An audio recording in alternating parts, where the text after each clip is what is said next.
Hello दोस्तों, आज मैं एक कहानी सुनाता हूँ। एक स्टूडेंट था, उसका नाम रोहन था, नाम बदला हुआ है, जो बहुत ज़्यादा इंटरेस्टेड था और बहुत ही तो सिंसियर था पढ़ाई लिखाई में। और हम अपने आप को एक्सप्रेस करने के लिए अपने एक जॉब खोज रहा था। वो बहुत इंटरेस्टेड था साइंस में, टेक्नोलॉजी में, कम्युनिकेशन में और बहुत सारी चीज़ों में एक्सपर्ट भी था, कम्युनिकेट करने में, इंटरनेट पे भी।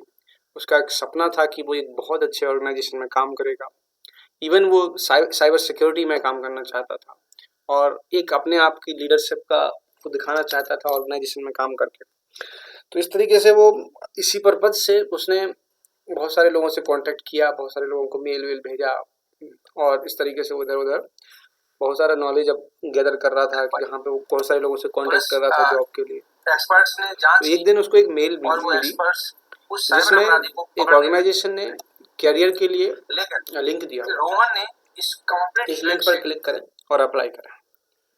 रोहन ने उस लिंक को खोला तो वो लिंक उसको एक फॉर्म पर ले गई जहाँ पर एप्लीकेशन फॉर्म था। उसने उस फॉर्म में अपनी सारी जानकारी भरी। जानकारी भरने के बाद वो अपने घर चला गया।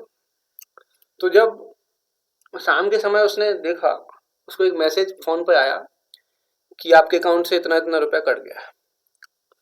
तो अचानक से देख के रह गया कि ये कैसे हो गया, मैंने तो ऐसा कुछ भी नहीं किया, ना ही मैंने पैसे निकाले, ना मैंने एटीएम यूज किया, ना कुछ किया, मेरे पैसे अकाउंट से पैसे कैसे कट गए।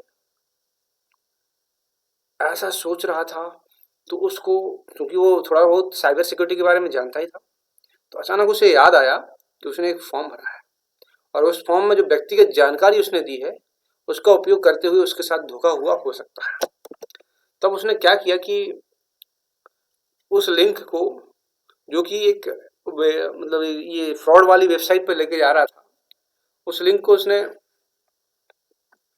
इस अपराध को उसने उस ऑर्गेनाइजेशन को बताया जिसके नाम से अपराध किया जा रहा था। उसको इन्फॉर्म किया, उसने अलग से ईमेल किया और उसका स्क्रीनशॉट भेजा कि इस तरीके से और इस वेबसाइट के द्वारा आपके नाम से फ्रॉड किया जा रहा है। इसके बाद वो पुलिस में गया, समीप वाले नियरेस्ट जो पुलिस स्टेशन था उस पुलिस स्टेशन पर उसने एफआईआर लिखवाई। पुलिस एक्सपर्ट्स ने जांच की और वो एक्सपर्ट्स उस साइबर अपराधी को पकड़ने में भी सफल रहे। लेकिन रोहन ने इस कंप्लीट इवेंट से एक इंपॉर्टेंट लेसन सीखा। उसने अब हर वेबसाइट पर, हर लिंक पर, हर एक ऑनलाइन एक्टिविटी पर, चाहे वो फोन पे कर रहा हो, चाहे वो अपने कंप्यूटर लैपटॉप पे कर रहा हो, चाहे टैबलेट पे पीसी पे कर रहा हो, कहीं पर भी कर रहा हो, उसने हमेशा उस पर ध्यान देना शुरू किया। हमेशा उसकी वेबसाइट और लिंक को केयरफुली देखने पर ध्यान दिया। इसके साथ साथ ऑर्गेनाइजेशन की जो सिक्योरिटी, साइबर सिक्योरिटी रूल्स हैं, उनको फॉलो करना स्टार्ट किया। दोस्तों, ये कहानी, एक स्टोरी सिर्फ रोहन को नहीं, किसी के भी खाते को खाली कर सकती है। किसी के साथ भी ये हो सकता है। आज तो ये रोहन के साथ हुआ, पर ये आपके साथ भी हो सकता है।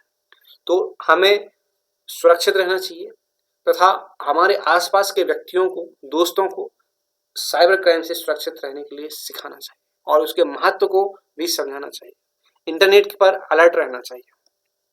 साथ ही साथ आप तो आप समझ गए हैं कि साइबर क्राइम जो है, जो इंटरनेट से हो सकता है, ये कंप्यूटर से हो सकता है, आपके स्मार्टफोन से होता है, या फिर किसी भी कम्युनिकेटिंग डिवाइस से, चाहे वाईफाई हो, चाहे और भी कई डिवाइसेस हैं जो कम्युनिकेट करती हैं इंटरनेट से, उनके दुरुपयोग करके किया जा सकता है।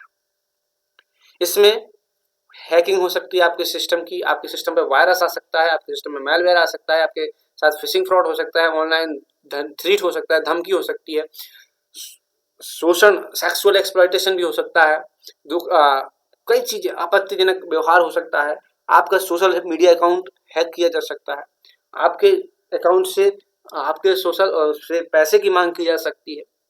इस तरीके कुछ भी हो सकता है। ये सारी की सारी चीजें साइबर क्राइम में आती हैं।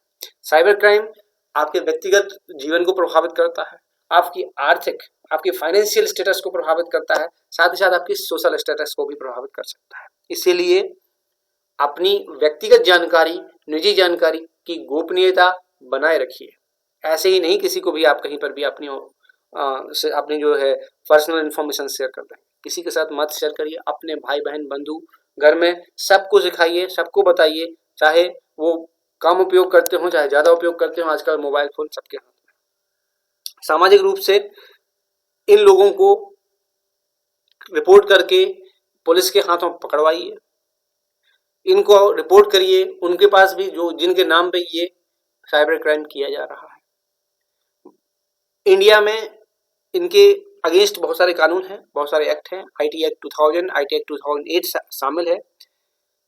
इनके बारे में आप जानकारी करिए, इनके बारे में सीखिए, एक्सपर्ट से सलाह लीजिए, और इन कानूनों में दोषियों को पकड़ा भी जाता है, उनको जुर्माना भी लगाया जाता है, उनकी जो है सजा भी होती है। ठीक है, इसलिए अलर्ट रहिए, सचेत रहिए, जागृत रहिए, जागृत करिए। थैंक यू, धन्यवाद।